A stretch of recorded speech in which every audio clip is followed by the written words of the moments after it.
An elderly man's quiet suffering in a hospital room is dismissed by indifferent staff who fail to see the truth behind his past. When a powerful figure enters, everything changes. He was the son of that elderly man. What they uncover will forever alter their understanding of respect and legacy. But before we start, if you guys like this story, please comment below and subscribe to Story Storer. Please hit the bell icon. Thank you.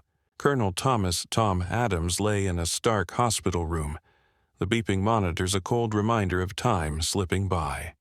His knotted hands, once steady on the battlefield, trembled against the thin blanket. Decades of service had earned him medals, but not immunity from the indifference of the present. A young nurse swept past, offering only a brief glance. He was just an aging relic now. Tom's life had been defined by duty. Enlisting straight out of high school, he had risen through the ranks, his tactical brilliance earning both respect and scars. His body bore the weight of countless missions, but it was his heart that carried the heaviest burden. Sacrifices made at the expense of time with his family. His son, Nick, had grown up with a father more comfortable leading soldiers than nurturing connections, a regret that gnawed at Tom in his waning years. Nick Adams grew up idolizing his father from a distance. As a child, Tom's stories of valor painted a picture of heroism that mesmerized him. But as he grew older, those stories became a heavy burden, a shadow looming over his life. Nick longed for a father who could share more than war tales, but Tom's stoic demeanor never wavered. Determined to earn his father's respect, Nick enlisted in the military at 18. He excelled, mirroring Tom's discipline and tactical brilliance. His rise through the ranks was swift, but the question lingered. Was he living for himself, or merely chasing his father's elusive approval? Despite his success, Nick couldn't shake the emptiness gnawing at him. The gap between father and son widened, built on unspoken words and unfulfilled longing. Yet Nick held on to the hope that someday he might bridge the distance between them. The years widened the distance between Tom and Nick like a gulf neither knew how to cross. Tom was consumed by a demanding career, deployed from one global hotspot to the next. The decorated soldier thrived in military strategy but faltered in personal connection. Letters home were brief and clinical, filled with updates about assignments rather than heartfelt messages.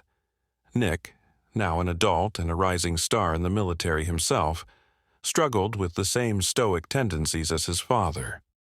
Though proud of his accomplishments, he often questioned whether they were truly his own or a reflection of Tom's expectations. Conversations between father and son remained formal, stripped of emotion as if they were still commanding officers instead of family. Time and silence compounded their estrangement. Nick built a successful career and lived with the gnawing ache of unspoken words. Tom, now retired and battling his declining health, had never learned how to reconcile his identity as a father with that of a soldier. Both carried their regrets like medals pinned to invisible scars. Neither knew how to make the first move toward healing. But beneath the silence, the bond remained. A quiet hope for redemption waiting for the right moment to be claimed. Retirement stripped Tom Adams of the purpose that had driven him for decades. Without the structure of military life, the days blurred into endless monotony. His body, battered by years of service, deteriorated rapidly. Once a commanding figure, Tom now struggled with simple tasks. The medals on his wall felt distant, mere relics of a past no longer relevant. Nick, now a high-ranking officer, carried the weight of his own achievements. Yet success felt hollow. Despite the growing gap between them, he couldn't ignore the sense of unfinished business with his father. A bond frayed by time and duty. Nick's phone buzzed with urgency. Tom had been hospitalized, his condition worsening. Duty had always dictated Nick's life, but this was different. The son in him outweighed the soldier as he boarded a flight without hesitation. The hospital was a stark, sterile world, filled with indifferent glances from staff who saw Tom as just another elderly patient. Nick, in his crisp uniform adorned with medals of his own, walked through the halls, his heart pounding. Entering the room, he was struck by how frail his father had become.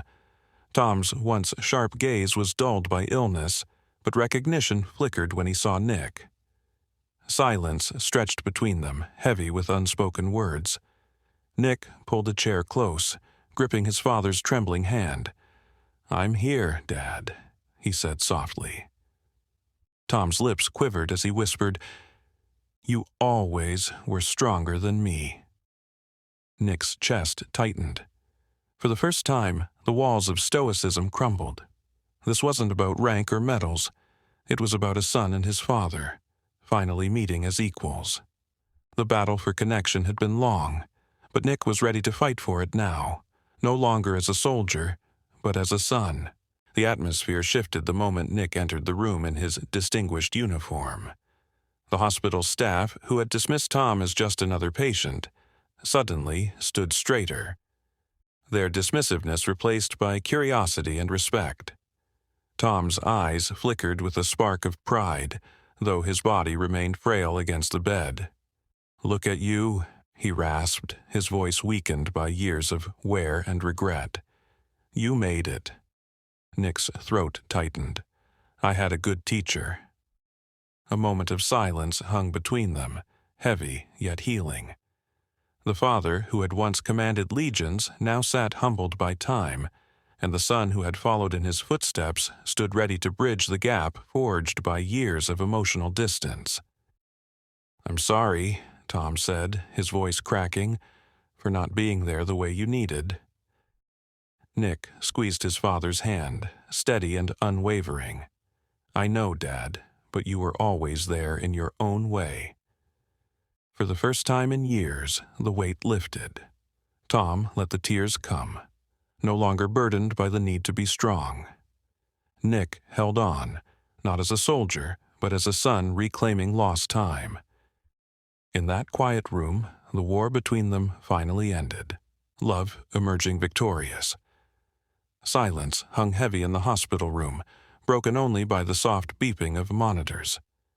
Nick sat beside his father, his hand firmly gripping Tom's frail but calloused one. Time had weathered the once strong soldier, but the stubborn pride in his eyes still flickered faintly. Tom struggled to speak, his voice cracking. "Nick, I was never good at saying things that mattered." "You don't have to," Nick said gently, his heart heavy with understanding. "I know." Tom's eyes glistened. "I always thought being a soldier was enough, but I missed so much. Missed you." Nick's chest tightened. "You taught me how to be strong, Dad, but I wanted more than just strength. I wanted you." Tom's breath trembled. "And you still came back." Nick nodded, emotion thick in his throat. "Because I love you." Tears rolled down Tom's weathered face, unrestrained for the first time in years. The walls of duty and pride finally crumbled, replaced by raw, unspoken truth. Nick leaned closer. "We've still got time, Dad. Let's not waste it." Tom smiled faintly, a peace settling over him. "No more battles, Nick." Together, they embraced the truce they both had longed for, the war between father and son finally over.